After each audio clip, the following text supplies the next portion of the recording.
Welcome to Connecting the Community podcast. I am your host, Marge Andre. I will be connecting you to people, organizations, and events that create community.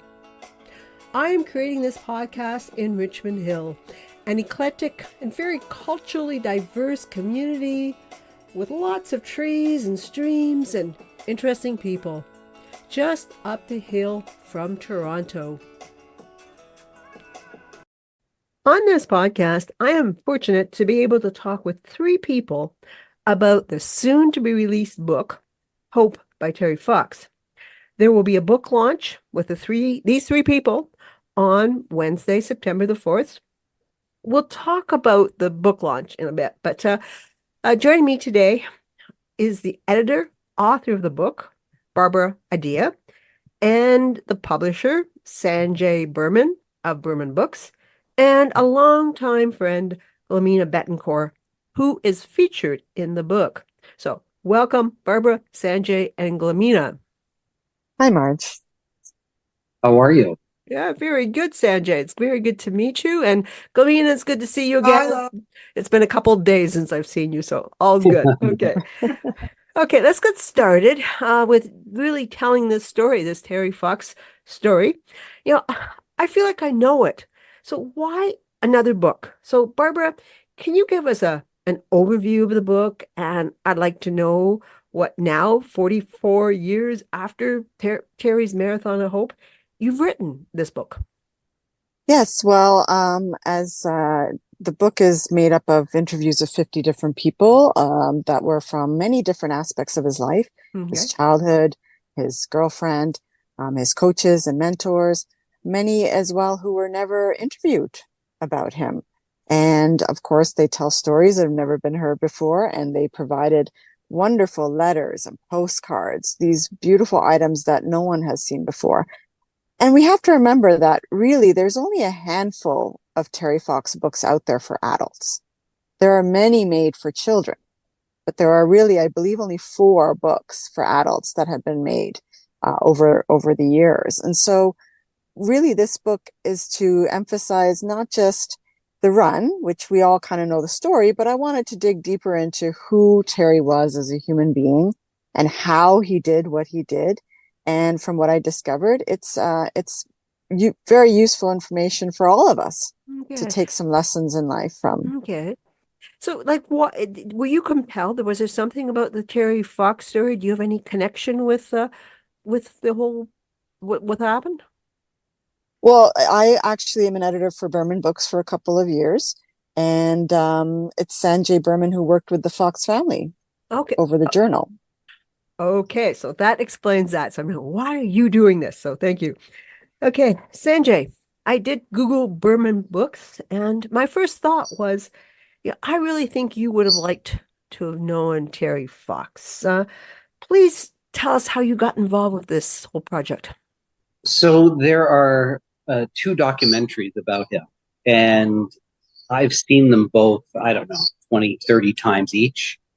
And on this particular time, which I think was October of 2020, October of 2021, I was watching it, and near the end, I always get kind of teared up a bit, even though I know how it goes. I've seen it and everyone knows, but I always end up getting a little teary-eyed.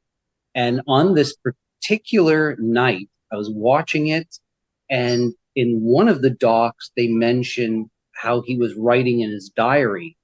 And for some reason, on this particular time, I said, I wonder whatever happened to that diary. And started to investigate. And I do know that other publishers had made offers to try and publish it. But I figured, I'm going to try. And I think within half an hour had gotten Daryl Fox's email address and emailed him without any thought whatsoever of it going further. And for the first month, he was too busy to talk. And then from there, we finally had a conversation near Christmas. And he said, well, let me get back to you. and then Christmas came, then the beginning of the new year came, and so on and so forth. And so it kept getting delayed, but he finally did come back around and he said, okay, so let's have another conversation. And you had to jump through a lot of hoops because they needed to understand, first of all, why you, second of all, what are you going to do with it?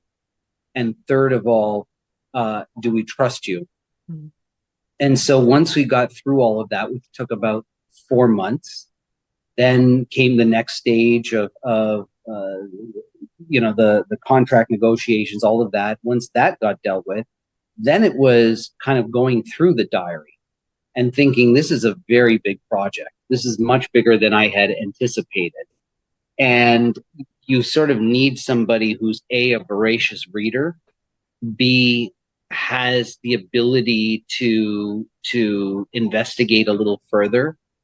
And so I thought of Barb because of her journalistic background, and she's edited for us, so she understands the way we work. She understands the type of books we do, and then from there, it got even bigger.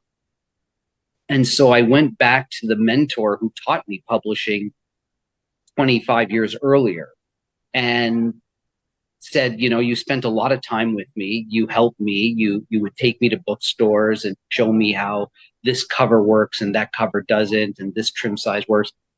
You never asked me for anything. So this is my payback to you. I know I can choose any publisher in this country, but I'm going to choose you as my partner in this. And he was ecstatic, ECW Press, and they came on board. And because he had more experience and was more knowledgeable at how to deal with something this complicated, we decided he would quarterback the actual development of the book with Barbara and an investigator and an editor working as a team full time. And I would focus on more of the bigger scheme of things. So if they ran into hurdles, I would clear them for them, or the marketing and that kind of thing. That's sort of how it came. Thank you for sharing that. That's extremely insightful and gives us a better sense of how the book started. Now, Barbara, imagine that was the short version. Okay. Barbara, it was through this diary that you found these 50 plus people? That's what this family is obvious, but how did you find Glemena? Yes, well, actually, that's we got sources through, as Sanjay mentioned, the wonderful team at ECW doing a lot of digging, a lot of phone calls, a lot of rabbit holes, right? Trying to find people. We also have to remember, after all this time, that some people had also passed away. Yeah. Right, that were involved. And then we had the Terry Fox Foundation also give us contacts with people who are regularly involved in either the Terry Fox runs and who are regular contributors. And then Daryl Fox. I spent quite a bit of time with him out in BC on 2 of my trips out there, and he helped connect me with people. He helped introduce me to people. And from then on, it's kind of snowballs, right? One person says, oh, did you speak to this person? Did you speak to that person? You need to go here. And so little by little, we actually did come up to over 50 people. We had to cut it back even a little bit because we had that much content. Whoa, okay. No, that is very remarkable of how it actually all came to be. Barbara and Sanjay, is there something remarkable that you learned? Well, I would say that one of the first things, and I kind of open the book with it, is that, we all learn about Terry Fox in school. I'm a Canadian, who does not know about Terry Fox. However, I was really kind of shocked that I did not know that he ran a marathon every single day, 440 days in a row on one leg, right? I don't think people realize, I think, especially as we're young, we tried to run across Canada, but that simple fact alone is what blew up in my mind. And from then on, I just wanted to know, how does someone do this? How does someone do this? Not just physically in an athletic sense, which is a whole nother conversation, but in a mentally, emotional, spiritual way to wake up each morning and to face a challenge like that is incredible. And so that's where my mind went into. Okay. Sanjay, anything really remarkable you took away? part of what what Barb is saying, 26 miles a day on one leg, that is almost, not even human. That was exceptional when we learned that. But what I think occurred to me was, if you go through the diary, it was the small things that he would focus on. Today the sun is shining, or today I did 50 push-ups, or it didn't rain this morning. That was helpful. I definitely lose track of the small positive things that are going on when I'm looking towards the bigger thing. And when you see someone who uh, is on one leg, and if you've ever seen the leg that he was running on, the prosthetic leg, it was almost like a torture contraption. I mean, we're talking a long time ago. Today, it's a completely different technology, but back then it was wooden. It was a leather strap. It was so uncomfortable. And here he is talking about, I'm glad it didn't rain this morning, or I'm glad the sun was out, or whatever it may be, that you start to think, okay, you know what? I think my value system has to be adjusted slightly to appreciate the smaller things. Thank you for that. Okay. I have yet to get my hands on the book. I've got a few more days to wait. Uh, you've got 50 stories. Is it such that are you likely to sit there and read all 50 stories or just read one or two at a time? What do you think? I think it flows very well together. The book is put together that each chapter is kind of an element in the answer to how Terry did what he did. And in essence, we can all apply those elements into our life when we're facing challenges. And I think many people will read it back to back. There are some very humorous stories in there that people probably never heard about. There's a lot of touching moments. In almost every interview, people teared up or went right to crying. We did a lot of crying in these interviews. And I also think people will refer back to it because in our lifetime, we're going to face challenges. We all have our own mountains to climb. And I do believe, and it is organized in that way, that these elements are things that can help you reach your goals, that can help you overcome. And it shows through how he did it and the people who were in his life and what effect they had on him and him on them as to how something of this magnitude can happen. And I think it makes us believe and it gives us hope. So I do think people will refer back to it again and again. Okay, thank you for that.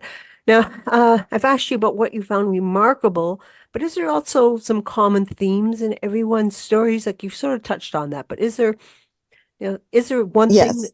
yeah. Yes, there is something that came up in every single interview, and that is that when someone is going through a tough time, what they often will do is they think of Terry. Terry comes to their mind, and they think, well, if Terry could do that, I can face this that's in front of me. And what helps them do that is if you ask Terry, how did he run a marathon a day? Someone had asked him this at the time. And he said, I don't. He said, I only run to the one telephone pole, and then I run to the next, and then I run to the next. If you were to wake up and say, oh, I'm going to run 26 miles in a row right now, he said himself he couldn't face that. It'd be too much. It's too much to look at the big challenge in front of you. So every interviewee talked about how they apply that in their everyday life. They apply that every time they're facing something difficult. They break it down into steps. They run to the first telephone pole and then the next and then the next. So that was a very recurring theme through pretty much, I would say, every single interview. Okay, that's you're making it very compelling to go get this book right away. So thank you for that. Sanjay, did you want to add anything to that? Anything remarkable for you? The whole idea of having a value system and a goal that is bigger than yourself is what leaves a legacy on this earth. The fact that people still talk about him, still shed tears over him, honor him, shows in society today when all we do is take selfies, focus on ourselves, what we want, what we think, what our value system is. He's a good model to look at as, if you want to be remembered on this earth, do something for mankind and leave a legacy. Woo. Okay, some strong thoughts. Yeah, I must admit that I often wonder what was it about Terry Fox that he had this idea, and like I remember him saying we're going to continue, even though I can't. And I think lots of people who set out and do very admirable things say the same thing, and it doesn't continue. So, do you have any thoughts on why the Terry Fox run is still happening again this year for the 44th year? Well, I would say that it's long living, and I think it will continue, is because one of the main factors of Terry is that he was like everybody.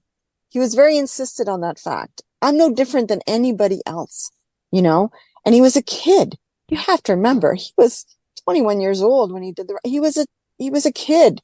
And for a kid to have this much bravery and courage, and then you look at, when you see the video, every time anyone sees the video, I mean, it just moves their soul. You know, they can see the pain he's going through, and he's doing that really in the end for the benefit of others. It was not ever going to benefit himself, right? And so because of all these things, it's just, you can see it on someone's face when they see the video for the first time. And when you have an effect like this on other human beings, there's no way it won't die off. It will continue on. Okay. Sanjay, would you like to add something to that? My belief is, I don't know for fact, but my thought is that humans are not stupid. We may not consciously be aware, but subconsciously, we are very aware when someone's goals have some self-grandizing attachment to it. Why we remember Martin Luther King, Gandhi, Terry Fox, is because there was no added value to their life. They truly were putting themselves in danger for the betterment of humanity. Terry Fox, I don't want children to encounter cancer, have, an amputated limb. Martin Luther King, I believe that we should be treated as humans and not as dogs. Gandhi, I believe that we're not a country of slaves. These people have truly tried to change their life and accommodate a very sort of difficult life to try and better a better life for everybody else. And I think that Terry Fox truly was about trying to get rid of cancer. He wasn't about trying to get notoriety out of it. He wasn't trying to be the star of the show. He just had something better for him for the next generation. And we as humans take that on. We want to support that. I remember telling my mother when he died, and she started crying. And I was very young. I didn't understand why she started crying. Today, I look back and I realized that every woman had adopted Terry Fox. Their son had died. And it was because they wanted him to accomplish this feat so badly. We all got emotionally involved. We all ran with him and so on, that this is the best way to say what you did was honorable, and we are going to take over from here. Thank you for that. Okay, yeah. I sometimes do see it as a miracle that he has continued what the Terry Fox run is still there. It still continues, and I think I want to believe in some miracles. Sanjay, you as a publisher, I think you'd have a big role in many of the images, the pictures that are in the book. Can you talk about that? So we tried to, there was a ton of pictures that we went through, and first of all, you want the pictures to be most associated with the person that is being interviewed, or the story that it's around, but also the ones that capture his personality a little bit, because it wasn't all about tears and running on a highway. There was somewhere he's playing with children, or there was somewhere he's with family, or and so on and so forth. So we wanted to give the total understanding of his life and his personality a bit more. Also, the pictures that we've included really show a man. It isn't a superhero. It isn't someone that was more talented than anyone else. It was a regular person who set out to do something huge. And it goes to show that anyone can do it if they have certain things in place. Okay. Question I wanted to ask you was, who's going to really enjoy this book? Barbara, who is your audience when you're putting this together? Well, I do think on a general sense, anyone that is facing, challenges or have put forth a goal that they wish to accomplish, that they wish to overcome. I think a lot of young people, and it's mentioned in this one of the interviews in the book, how there's a real need for hope these days. People need some inspiration.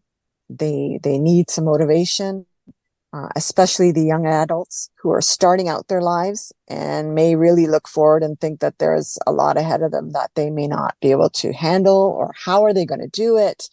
I think it's very inspirational for people like that. But I do think everyone should read this book. As Sanj says, this is about a human being who accomplished something to such a magnitude. And he was just like us. He was just a human being. And one of the things, as Sanj alluded to, is that we show a lot more of who he was. He was us. And there are many cute stories, and there are many little details that really bring to life who Terry was, because I think a lot of people just know him from the run. And what I discovered is that who he was as a person, all the things he went through, how he got through it, his inner strength, his personality, who he was. The run was actually the fruition of all that. I think we in the public think of it the other way. He did this run, that's why he's so great, that's why. But really, if you learn, and you will by reading the book, who he was from a young child, you'll realize that he was just like that, and there's so much more to him that we can learn from, and that he also said he wanted to set an example through those years before the run, even before his amputation, really. Okay. Thank you. Glemena, we haven't heard from you. I know your Terry Fox story, but I don't think all our listeners do. So, Glemena, tell us how you knew Terry Fox and sort of why you have made it sort of your mission. Well, there's several stories that I could talk about today, but one particular story is coming to my mind now is because yesterday Daryl Fox actually posted on Facebook a memory. He had found a t-shirt that Terry wore on July the 13th when he was running through Mississauga, Ontario on Lakeshore Boulevard. And that was actually the day I first laid my eyes on Terry physically. So like there's thousands of people lined up on both sides of Lakeshore Boulevard. I was standing across from Marie Curtis Park. And I was like in the front row, and I'd been waiting there for a couple of hours. And I have to say it was like a scorching hot, humid day. Like it was really, really hot. And I kept thinking, oh my gosh, how is he running in this every single day? It was just, I just couldn't imagine. So I'm waiting there, and then the crowd gets bigger and bigger, both sides. Ends up like 10 people deep on either side. And then all of a sudden, over the crest of the hill, you see the flashing lights of the OPP cruiser that escorted Terry. And then all of a sudden, I saw Terry's hair, his beautiful curly hair, bobbing up and down. Like, I'm going to tear up a little. Sorry. his curly hair bobbing up and down to his, the rhythm of his stride. It was, double hop. And as Terry got closer and closer, like I was looking in his eyes, like, and I can see the determination and physically how hard it was for him. And as he started running past, I started ducking out of the crowd and running on the outside of the crowd to keep him in my sight as long as I could. And I kept running and running along. And then all of a sudden, Terry kind of ducked out and went into a restaurant for a break. And then all of a sudden, I'm standing at the doors of this restaurant by myself, literally, because I was just running with him by myself on the outside. And all of a sudden, Terry's brother, Daryl Fox, and Bill Viggers came to the door and opened it and said, "Hey, we're looking for 10 volunteers to run behind Terry for 3 miles." So I jumped out of my sneakers and I was so happy they picked me. So they placed me. I was the first runner behind Terry, beside a police officer on a motorcycle. So we started, when Terry finished his break, we started running, and they gave me this Colonel Sanders bucket to collect the money in. So, so I'd run along the side and collect the money from all the people that were offering money to put in this bucket. So that's what I did. And I ended up running to Oakville. So I have to say that 3 miles ended up being 10 miles. And for a week after, I could hardly walk. I don't know how Terry did it. Like, I was sore. I wasn't a runner at the time, but anyways, I got a chance to run behind him and watch him for, it must have been 4 or 5 hours doing this. And I didn't get an opportunity to meet Terry that day. The police officer, actually, we started talking, and he goes, "I'm going to go get you Terry's autograph." So he got me an original poster signed by Terry, and I still have it today. It says, "Best wishes, Terry Fox." And I'm telling you, it's my prize. Like, I love it so much, and it means so much to me. So that day I never had an opportunity to meet Terry in person. I went home and I thought, okay, I'm just going to continue doing what I was doing before I physically saw him. And that is, I went out and went door to door with my little fishbowl and collected money from all the folks, like anybody. And I organized baseball games, and I went into malls, set up little tables. I did all kinds of things. And then one day I got a phone call from a reporter at the Toronto Sun, Laurie Goldstein, and he asked to interview me. So we did a little interview, and that's where that little picture of me kissing Terry on the cheek is from. And that's where the day I got to meet him, he says, "I've got a surprise for you. You're going to meet Terry Fox right now." Well, I almost fainted. And he took me down to the Four Seasons Hotel. And sure enough, Terry was walking out of one of these huge rooms after he just met his hero, Bobby Orr. And here I am meeting my hero.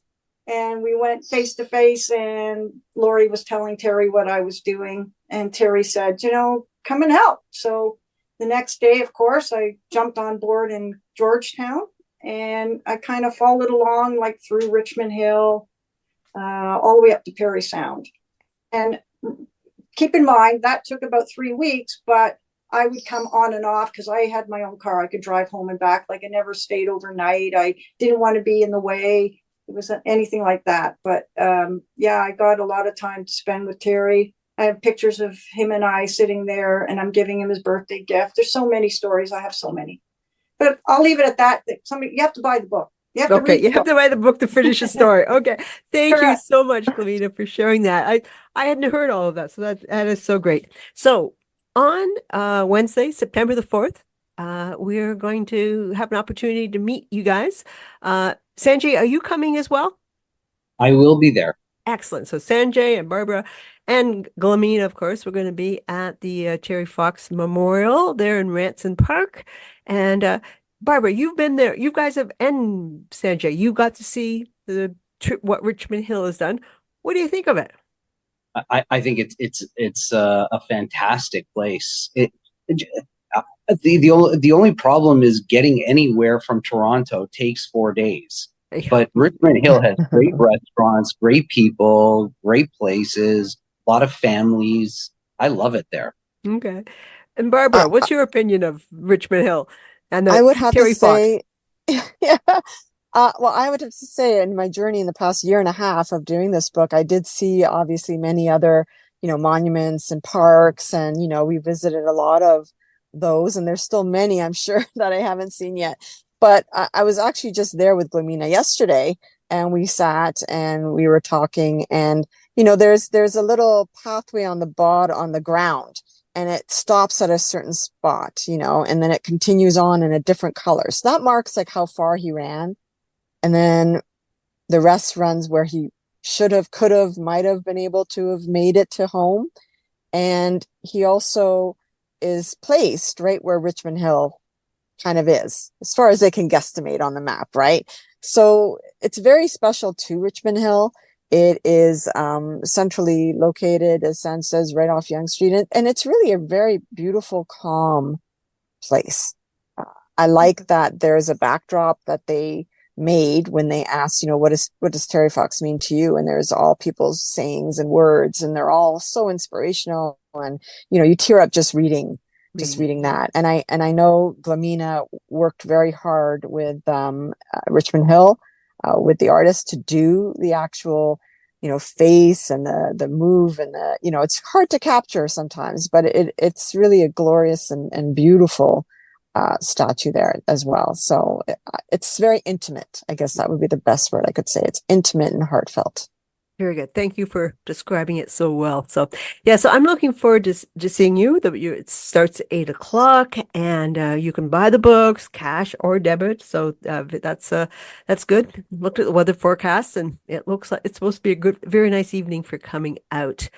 But Glemena also wants to take this opportunity to promote the run, and I think it's very timely of this book launch and the run just a couple of weeks later, and to really get people excited about it. So the Terry Fox run has always been the third Sunday of September. So that this year it seems early. It's the 15th. So Glemena, tell us what you are doing September 15th. I'm organizing the Terry Fox Run in Oak Ridge's community center. All of Richmond Hill is invited. Please come and bring your friends and family from outside of Richmond Hill. We'll take everyone. Yeah. But yeah, it's going to be a fun day. We'll be serving some pizza. There'll be some games for the kids and coloring pages. We have a really fun photo booth. What else? I don't know. You just come and let's keep Terry's legacy going. And I hope Barbara can make it, and Sanjay, that'd be great. It's also a beautiful run around Lake Wilcox there. Yeah. The trail of it is beautiful as well. Fresh air, it's a wonderful one to partake in. Yeah, it's a nice alternative to downtown Toronto. So yeah, it is a nice area. Okay, so I'm going to put all that information in the podcast notes, and I hope lots of people sign up, donate. And Glemena, you really could use a little bit of help still, some volunteers. So we'll let people know how to get in touch with you for offering to help. And I hope people are inspired to just do what needs to get done to make this a very successful event. You've so touched on this, but I end each podcast with the same question to all the guests. What's one thing that you really like about Richmond Hill? I will say I've visited a few times, and I love the multitude of ethnic restaurants. That's always wonderful food there. Okay. And as I mentioned, kind of like Wilcox, like it does take you a little bit out of a city environment. You get to enjoy nature there. There's a bit of a more peaceful vibe is what I would say. Okay. Peaceful vibe. I like that. How about you, Sanjay? Food always gets me to go anywhere. So I have to say that I love the Richmond Hill restaurants. You have that sort of small town feel in a sort of a bigger environment. Yeah. It's thank you for saying that. Glemena, one thing you really like about Richmond Hill? It has to be the people and the friendships I've made. You can't beat it. Yeah. I've made so many friends. Very good. Okay. Well, thank you, all three of you, for doing this podcast. And I wish everyone well with the book sale and the events coming up. So again, thanks very much. Thank you so much. Thank you for listening. I would very much appreciate you sharing this podcast. Please tune in next week as we continue to explore the community. Consider emailing me at Marge, M-A-R-J, at margeandre.com. I welcome suggestions for podcast guests. Stay well, stay connected.